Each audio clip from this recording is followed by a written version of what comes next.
de Uruguay. Nosotros sabemos toda la situación incómoda con respecto a esta situación de la tecnología, la luz y todo eso, aquí, allá y todo eso. Por eso, gracias a la expositora, a la doctora Esteves, nos dio la posibilidad de cambiar los horarios, pero obviamente con tremenda invitada, teníamos que hacer todo lo posible para que nos esté presente y que nos ayude en estas exposiciones. La doctora Andrea Peloche, ella es médico especialista en diabetología, médico especialista en medicina interna, directora del posgrado de diabetología en la Universidad Católica de Uruguay, paz presidente de la Sociedad de Diabetología y Nutrición del Uruguay. Nos va a dar inhibidores del CLT2. Doctora, un gusto. Bueno, un gusto también, muchas gracias por la contemplación. Sí, son cosas que suceden. También sucede que mis lentes no los encontré, entonces estoy con lentes externos y bueno, eso se llama la ley de Murphy. Forma parte del día a día y lo bueno es aceptarlo y bueno, y adaptarse. También quiero felicitar... Hay que seguir el camino. Hay que seguir el camino. Quiero felicitar al doctor que me antecedió por la exposición, sumamente interesante, y me hizo reflexionar sobre varios pacientes que uno ve más allá de la diabetes con su hipertensión. Entonces, había un profesor que siempre nos decía, ustedes pregúntenle si realmente va a dejar la sal o no va a dejar la sal en su dieta. Porque si les dice, bueno, ahí hay que poner diurético sí o sí.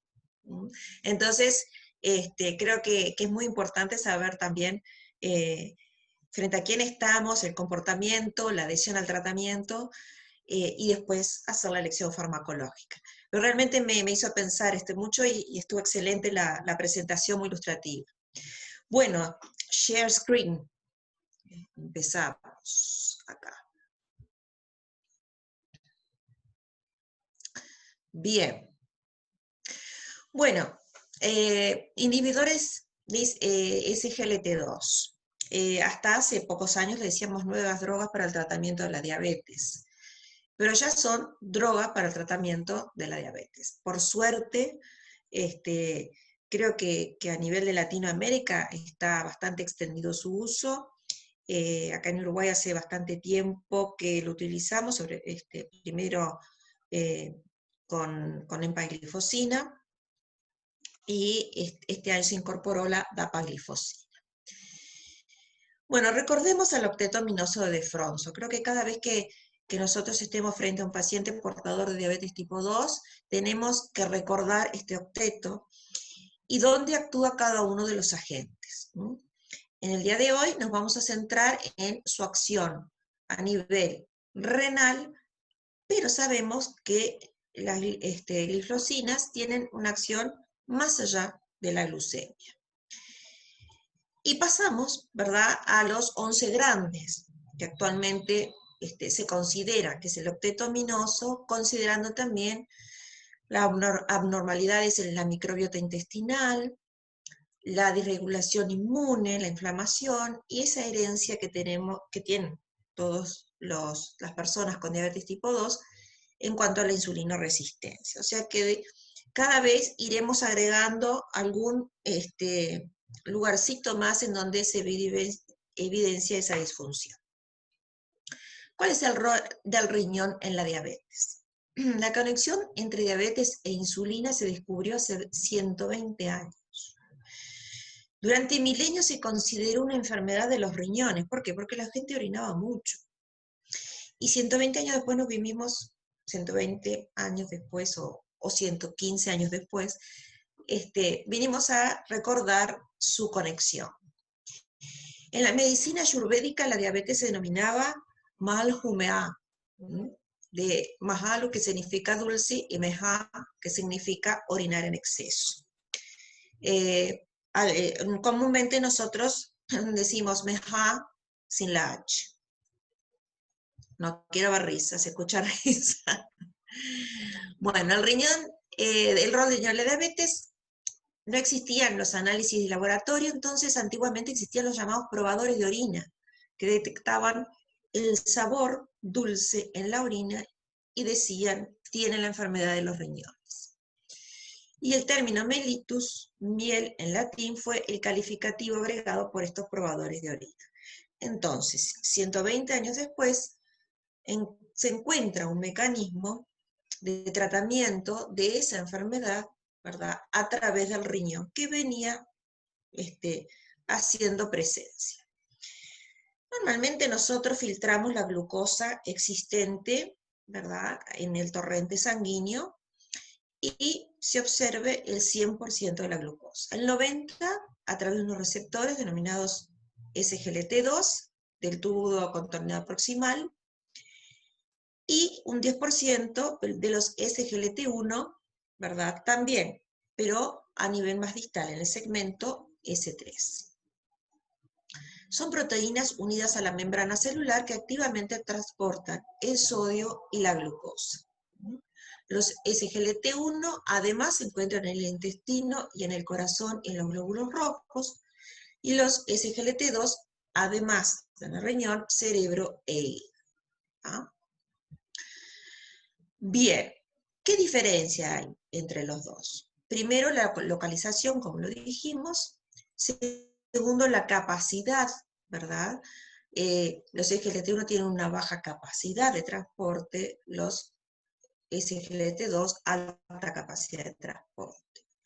La afinidad, ¿verdad? Los 1 alta, los 2 baja. Contribución en la reabsorción de glucosa, ya lo dijimos, un 10% para los 1, 90% para los 2. El estado de enfermedad, mutación y deficiencia, que fue inicialmente, ¿verdad? Cómo realmente se identificaron estos receptores con respecto a este tipo de acción, ¿verdad? Alteración de los SGLT1 se relaciona a mala absorción de glucosa y galactosa, y los SGLT2 a la glucosa renal familiar. Las manifestaciones por alteración de estos transportadores, para los 1 es la diarrea, a los pocos días de nacido, los SGLT2 ninguna prácticamente, más que la glucosuria. Y en la evolución, bueno, para los trastornos o las mutaciones de SGLT1 es fatal si la dieta no es libre de glucosa y galactosa, y en realidad los SGLT2 no tienen una evolución benigna.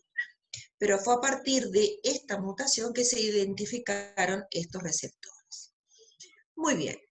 Entonces, ¿cuál sería el mecanismo de los SGLT2 en lo que se refiere al tratamiento de la diabetes? ¿Verdad? Perdón. Inhibiría a nivel del túbulo contornado principal, en el sector S1, la reabsorción de glucosa. Pero recuerda que son transportadores de sodio y glucosa. Entonces también inhibiría la reabsorción de sodio. De la mano de ellos, por osmolaridad, se va también el agua. Y es así entonces que realmente son una terapéutica muy interesante para lo que es el abordaje, no solo de la diabetes, sino también de la hipertensión arterial, que como dijo el doctor, van de la mano, del síndrome metabólico, de la diabetes. ¿Qué resultado tenemos? Una glucosuria. Y muchas veces nos pasa en pacientes, por ejemplo, que van a sacarse su carnet de salud, que uno le hace la constancia que es diabético y que está en tratamiento. Cuando van a primer nivel a realizarse el carnet de salud, en mi país es obligatorio, si no, no se puede trabajar, le encuentran glucosuria. Entonces rápidamente lo envían a emergencias porque tiene una diabetes descompensada. Y uno se agarra a la cabeza, ¿no? Entonces creo que este tipo de fármacos de tan amplia, digamos, indicación, debería ser conocido también a primer nivel, ¿tá? Y en todas las especialidades, porque aún está el fantasma de la glucosuria mala, la que decía antiguamente que habíamos tenido una glicemia alta. Yo recuerdo los cuentos de la doctora Parlatemesio, el doctor Starr, el doctor Fraschini, que Fabricio los conoce muy bien, que bueno, que justamente en los campamentos se hacían cola en los baños, les estoy hablando por el año 50 y pico, 60, y lo que hacían era medir la glucosiuria nocturna y después diurna, un poco para saber cómo entramos en la noche y cómo salíamos en la mañana. ¿Ah? Entonces, pasó de ser la glucosuria a algo maligno a entender que es un mecanismo de defensa del organismo de liberarse de algo que no está bien. Entonces, lo que harían estos inhibidores es potenciar un mecanismo de defensa que naturalmente tenemos frente a la diabetes. Fíjense, los riñones filtran 180 gramos de glucosa por día que se reabsorben activamente por los SGLT2. El umbral para la eliminación urinaria de la glucosa en los pacientes que no son diabéticos es de 180 a 200. En pacientes con diabetes tipo 2, ese umbral aumenta hasta un 40 miligramos por decilitro. Los posibles mecanismos, por la propia regulación en más de los SGLT2. ¿Ah? ¿Cuál es la consecuencia? Que se absorbería más glucosa, ¿verdad?, al subir al umbral, de 50 a 70 miligramos más por minuto, es decir, casi 170 gramos más por día. Si sumamos el aumento de la producción hepática de glucosa que existe en los diabéticos, sumaríamos 35 gramos al día de glucosa. Entonces estaríamos reabsorbiendo 380 gramos al día de glucosa, ¿verdad?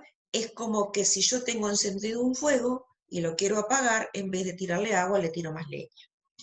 De ahí radica la importancia de la acción de inhibir estos transportadores.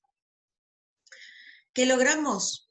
El aumento en la excreción de glucosa, ¿verdad?, un aumento en la excreción de sodio, y por supuesto reducimos la glucosa de ayuno, reducimos la glucosa postprandial con una reducción de la hemoglobina glicosilada.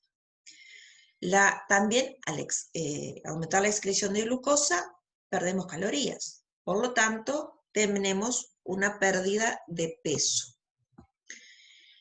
Y al aumentar la excreción de sodio, logramos un descenso de la presión arterial.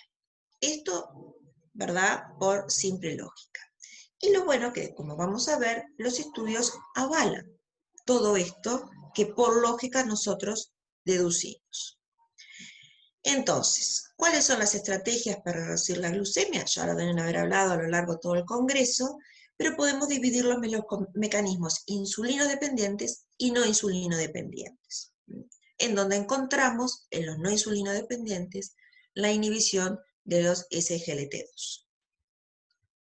Ahora, siempre tenemos fantasmas frente a las decisiones terapéuticas en un paciente con diabetes tipo 2. ¿Verdad? Desde el 2007, aquel metaanálisis que realmente fue un fantasma durante mucho tiempo sobre la rosiglitazona y la seguridad cardiovascular de las drogas antidiabéticas. Sabemos que en los pacientes con diabetes tipo 2, la primera causa de muerte es la cardiovascular. Entonces, bueno, acá tenemos que probar sobre la seguridad cardiovascular. La mayoría de los diabéticos tipo 2 son obesos, no queremos que aumente de peso, y a su vez el efecto deleterio que tienen, ¿verdad?, las hipoglicemias, que algunos fármacos las producen y no queremos que produzcan hipoglicemias. Y bueno, vamos a ver un poquito cada uno de los inhibidores de los transportadores. Nombro estos tres porque son los más utilizados, hay más, y son los que tenemos más experiencia. Canaglifosina, dapaglifosina y empaglifosina. Bloquean, como dijimos, la reabsorción, y encontramos como ventajas que no producen hipoglicemia, que bajan de peso, bajan la presión arterial. Es efectiva en todas las etapas de la diabetes. ¿Por qué? porque es independiente de la función pancreática residual, que no lo vemos con la sulfonilurea, que no lo vemos con los inhibidores de PP4, ¿verdad? Entonces, independientemente de los años de diagnóstico de diabetes, yo obtengo el efecto. Y disminuye eventos cardiovasculares y mortalidad en general, como vamos a ver, lo demostró en el estudio en Parreg. ¿Cuáles son sus desventajas? Las infecciones geniturinarias es una causa, no digo frecuente, pero la vemos y a veces, lamentablemente, tenemos que suspender el tratamiento porque se hacen recurrentes. La poliuria, ¿verdad? Depende mucho el trabajo que tenga la persona. Las personas, por ejemplo, que trabajan en el transporte, que no tienen la posibilidad de tener un baño cerca, entonces a veces se les complica un poco. La posibilidad de que, bueno, pueda bajar bastante la presión, entonces tenemos que ver qué medicación antihipertensiva tiene, porque se suman los efectos, ¿verdad? Y pueden producir hipotensión. Y algo que mencionó el doctor muy importante, ¿no? La neuropatía autonómica, la hipotensión ortostática, sabemos que es volumen dependiente. Entonces tenemos que tener cuidado cuando los indicamos. Bueno, aumenta un poquito el LDS colesterol, no es una causa, digamos, que obliga a suspenderla. Un aumento transitorio de la creatinina, pero en realidad son por fenómenos, digamos, dependientes de volumen. Infecciones urinarias, urosepsis y pielonefritis en realidad no son tan frecuentes, las que sí son las geniturinarias. Y bueno, y acá como desventaja pone costo alto. Y yo siempre digo, ¿qué es alto cuando realmente nosotros logramos un beneficio? Y debemos decir que en nuestro país, si bien se introdujo con un precio que estaba fuera de repente de las expectativas que los pacientes tenían y nosotros también, se fue adecuando y se mantuvo en estos años bastante estable. O sea que podemos decir que el poder adquirirlo ha sido un poco más fácil. La acción primaria, bueno, el efecto glucosúrico. Dijimos, disminuye la glucemia de ayuno, la postprandial, disminuye la hemoglobina glicosilada. Disminuye las calorías, la glucosuria, mayor excreción de calorías, baja de peso. Y excreción de sodio y agua, baja la pH. Todo esto llevó, de acuerdo al estudio en Parreg, a disminución de la hospitalización por insuficiencia cardíaca y a su vez bajo riesgo de hipoglicemia en monoterapia o asociados a aquellos fármacos que no son secretagogos.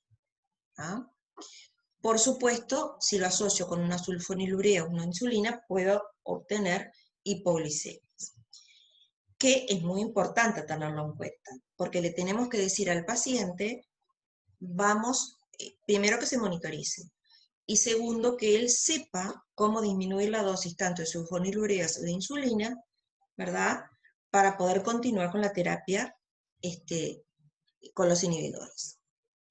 Las desventajas ya las dijimos, y el aumento y riesgo de fracturas para cana y dapaglifosina, y la cetoacidosis diabética con glucemias bajas, que bueno, digo, hubo una advertencia al respecto, pero en realidad en el diabético tipo 2 prácticamente no lo vemos, a no ser que estén muy descompensados esos pacientes, y en realidad uno los compensa primero, ¿verdad?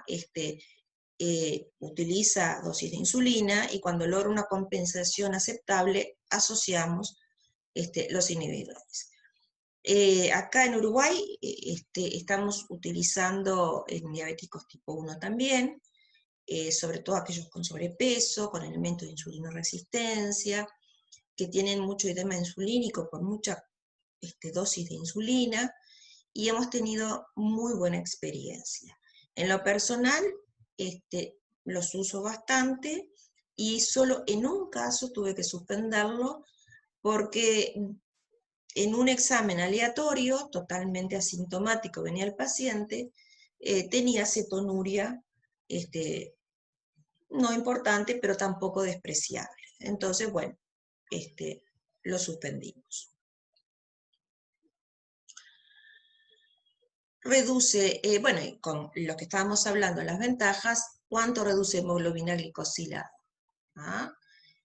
Más o menos la diferencia media versus placebo.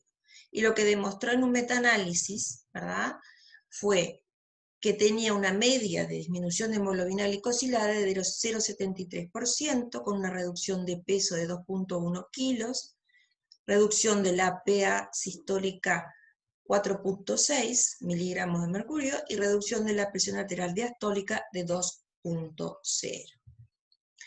Y acá tenemos, ¿verdad?, una cantidad de estudios que se han hecho, inhibidor PP4, SGLT2 y GLP1, análogo de GLP1. Vamos a referirnos a los azules, que son los estudios SGLT2. Abrimos, digamos, con un camino muy bien allanado por el EMPA-REG, luego el Canvas, ¿ah?, el Declare-TIMI, el Credence, ¿ah? Quiere decir que son drogas que están siendo estudiadas permanentemente y monitorizadas. Y eso es lo bueno y lo que nos da a los clínicos, ¿verdad?, una tranquilidad en lo que es su uso. Porque permanentemente estamos recibiendo información sobre los tratamientos o, digamos, los efectos colaterales o los beneficios en su uso. En un congreso me tocó hacer la defensa hace 2 años.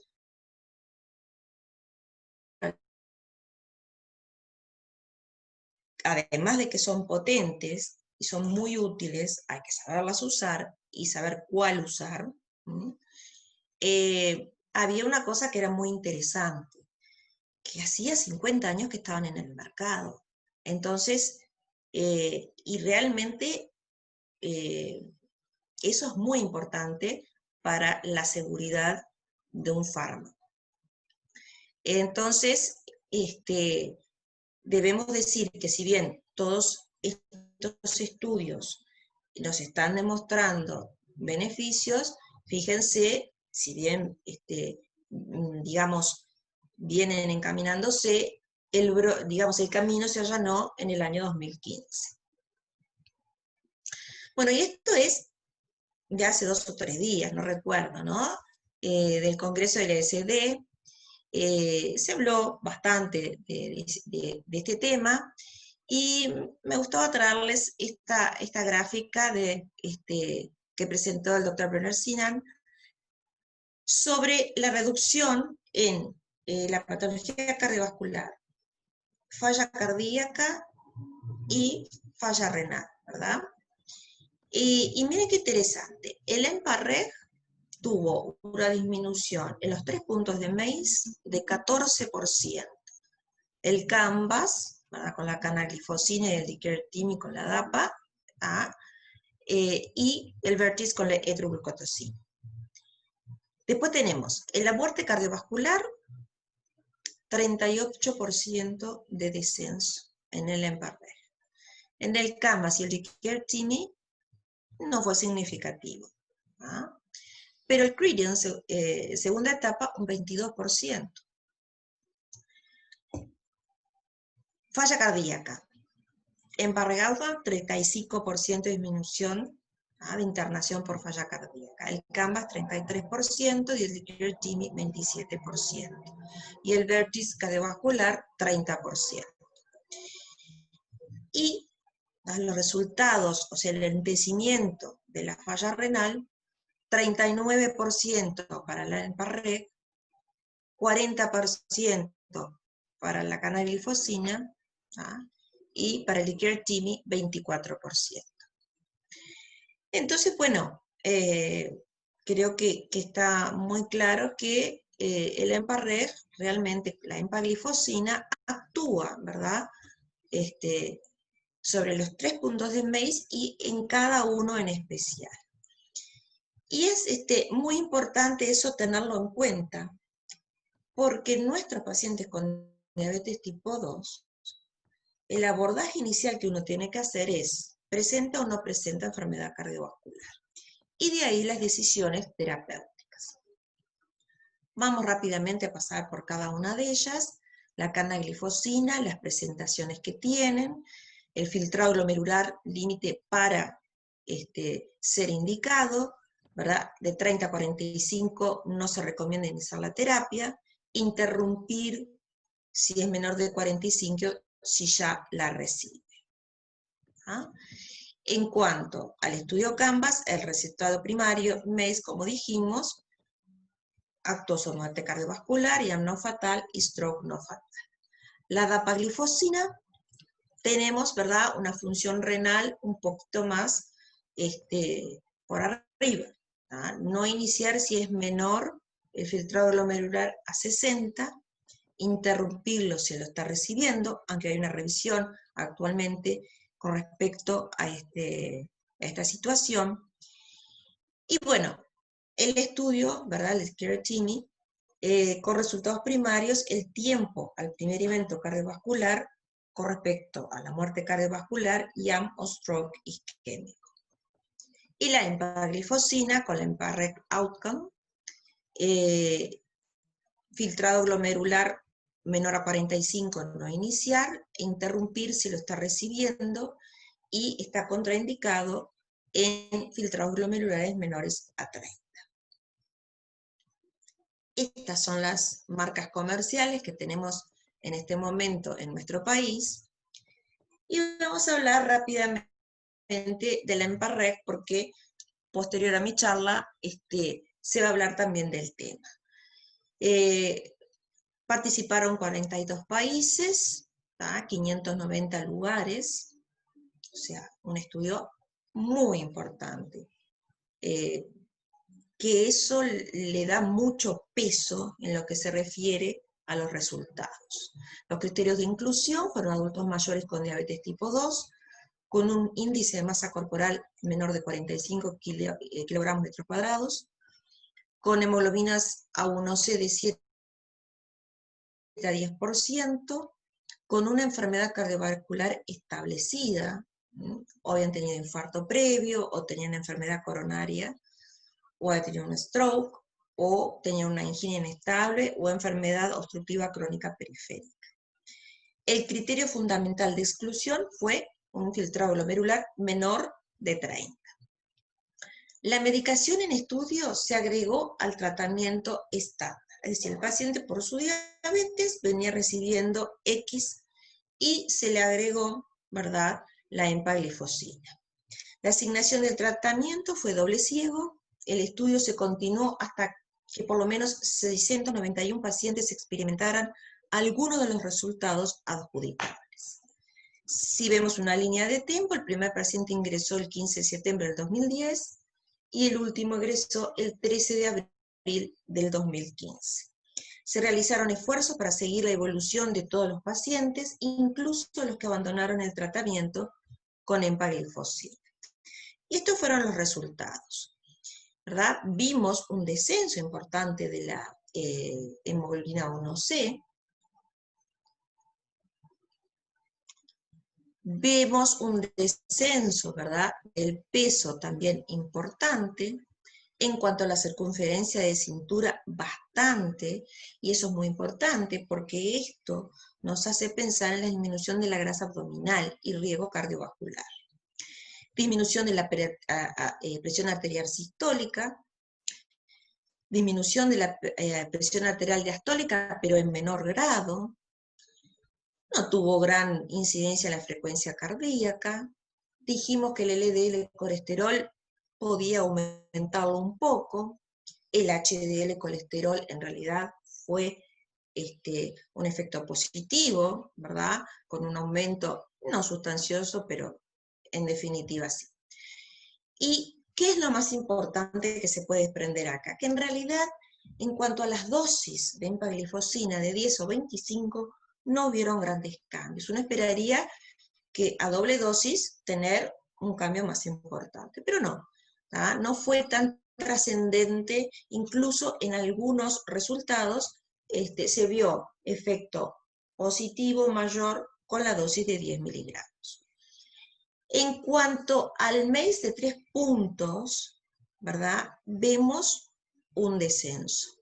Y si lo vamos a desglosar, tanto el perdón en las dos presentaciones, de 10 a 25. ¿Ah? Y si lo vamos a desglosar, ¿verdad? Tenemos la muerte cardiovascular, infarto no fatal y stroke no fatal. En donde más se vio fue en la muerte cardiovascular, ¿verdad? A favor de la empaglifosina. El infarto no fatal y en stroke no fatal. Si lo vemos también por separada, la hospitalización por insuficiencia cardíaca disminuyó en un 35%, significativamente muy importante. ¿Ah? En realidad ustedes ven que, como yo les decía, como que en este caso la empaglifosina de 10 miligramos fue un poquito mejor que la de 25. Bueno, en realidad podríamos decir que prácticamente no hubo una diferencia muy importante, pero de hecho ambas, ¿verdad?, disminuyen en un porcentaje bastante importante la hospitalización por falla cardíaca. Y la mortalidad por todas las causas, ¿verdad?, ha disminuido en un 32%, muy significativo. Hay unos elementos a destacar de este estudio. Que la población estudiada era de alto riesgo cardiovascular y con moderada hiperglicemia ya bajo tratamiento estándar de la diabetes y que ya tenían medicación cardiovascular. ¿Ah? O sea que estaban ya tratados. Por lo tanto, los efectos fueron adicionados. El seguimiento y permanencia de los pacientes, 97% completaron el estudio y se supo del estado vital del 99% de los pacientes. La magnitud de la reducción de los eventos cardiovasculares incluyeron insuficiencia cardíaca y todas las causas de muerte fue similar con ambas dosis de empaglifosina.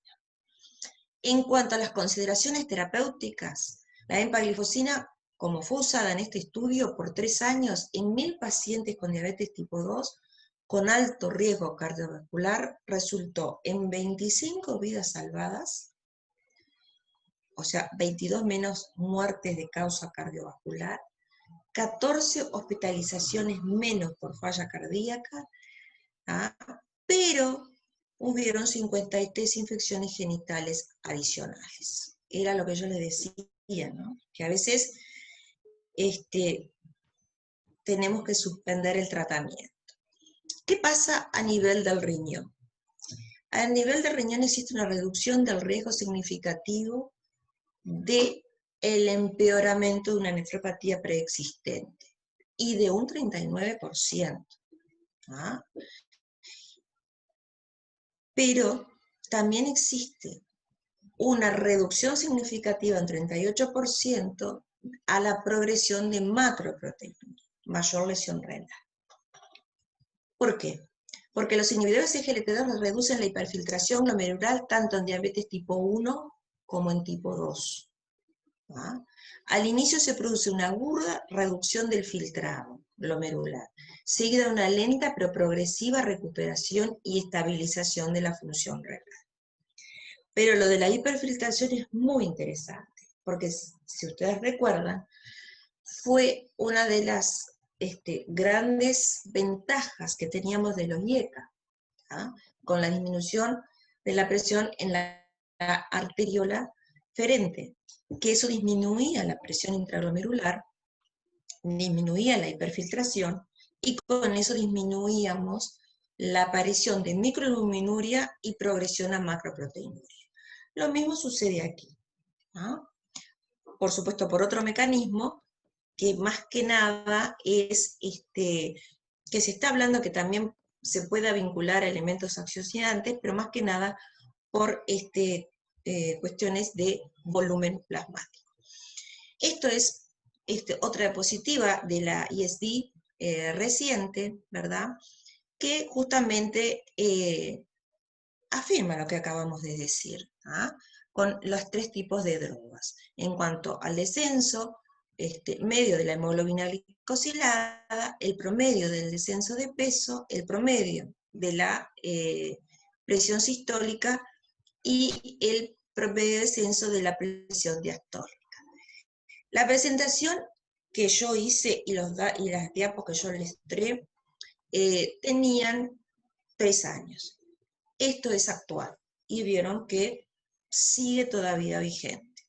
¿Ah? Simplemente quería comentarles las buenas noticias, de que aún los estudios están demostrando los beneficios que tiene el tratamiento de trastorno. Sí, esto es muy interesante, ¿no? Todos sabemos que en la medida que disminuye la función renal, disminuye el efecto en el control glucémico de los pacientes. Es decir, no es tan efectiva en cuanto al control con hemoglobina glicosilada. Por lo tanto, la hemoglobina glicosilada en pacientes con falla renal y empaglifosina es menor. Pero se mantiene los beneficios en lo que es la presión arterial, el descenso de la presión arterial y el descenso de peso, ¿no? Bueno, ¿y cómo explicaríamos los efectos cardioprotectores de la empaglifosina?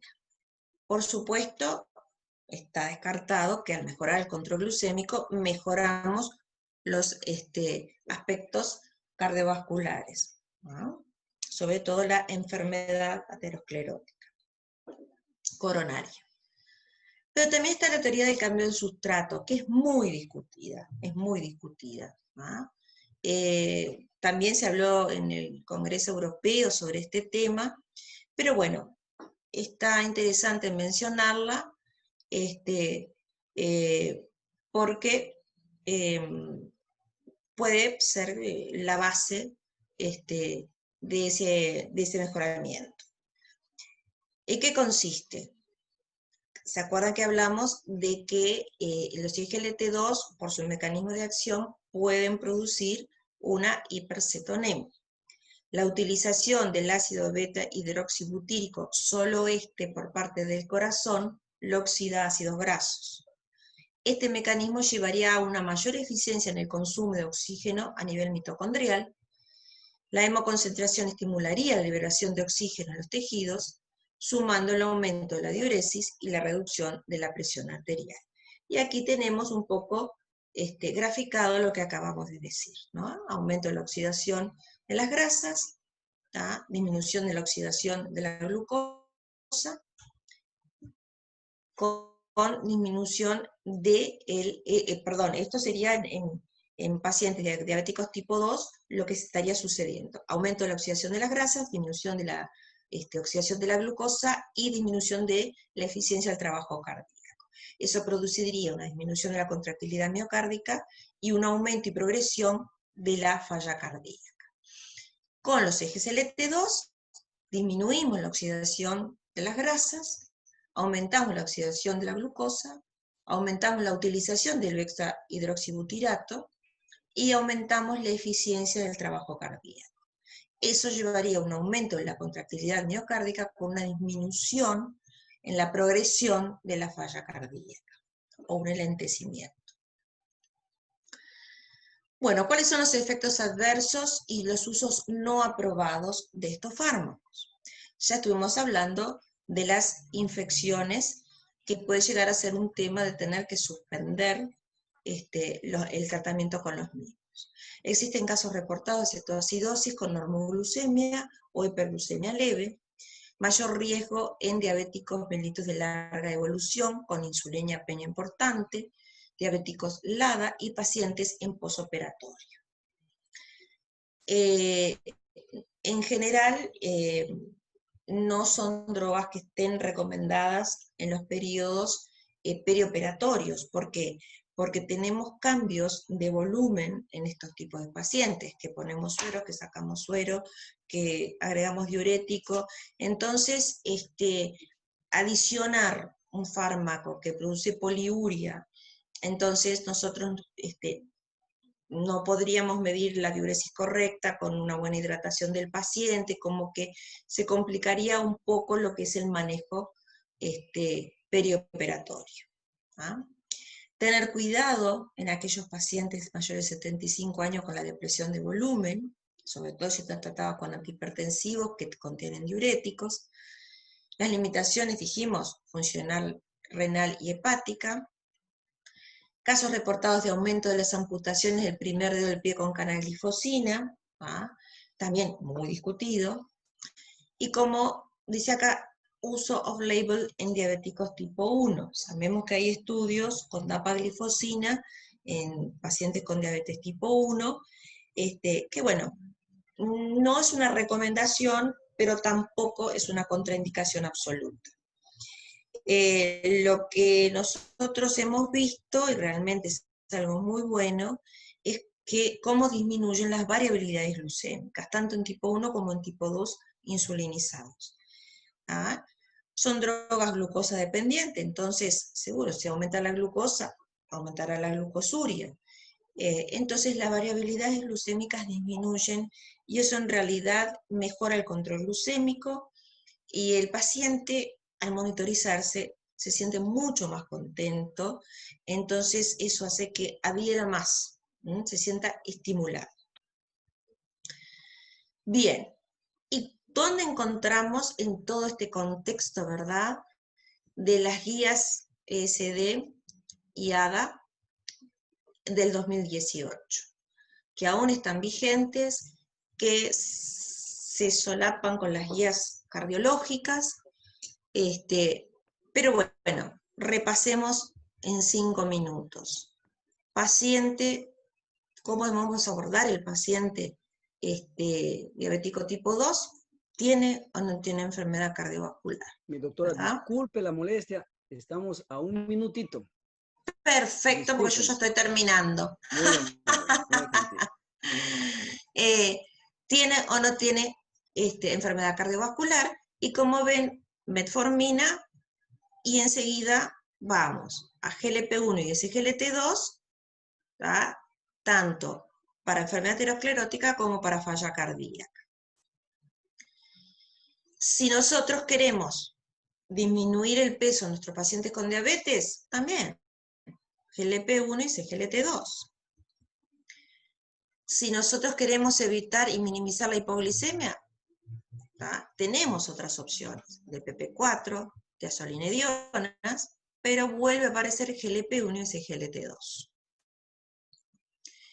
Y cuando el problema es el costo, porque son medicamentos caros, ¿tá? Podemos empezar con sulfonilureas y triacilinideonas, ¿verdad?